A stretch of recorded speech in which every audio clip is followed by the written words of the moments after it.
স্বামী স্ত্রীর মধ্যে যে ভালোবাসাটা, এটা পবিত্র, এটা জান্নাতি।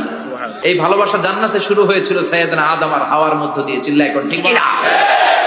স্বামী স্ত্রী দুইজনে একের হাতের সাথে আরেকজনের হাত মিলালে হাতের সগীরা গুনাহ মাফ করে কে? আল্লাহ। স্ত্রীর চেহারার দিকে নজর করে তাকালে চোখের গুনাহ মাফ করে দেয় কে? আল্লাহ।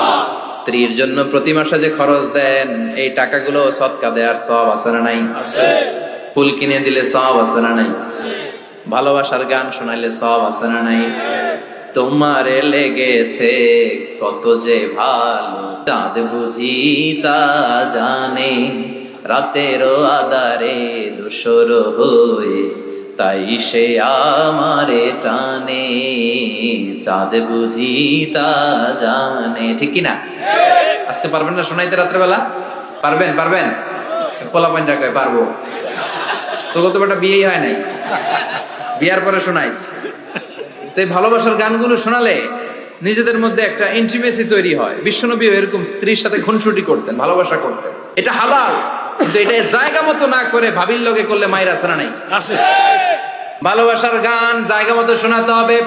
স্ত্রীকে ভালোবাসার গান না শুনিয়ে যদি চাচাতো বোনরে শোনাও, শালীরে শোনাও, মায়ের আছে না নাই? তার মানে জায়গা মতো করলে সব সওয়াব। সুবহানাল্লাহ পড়েন।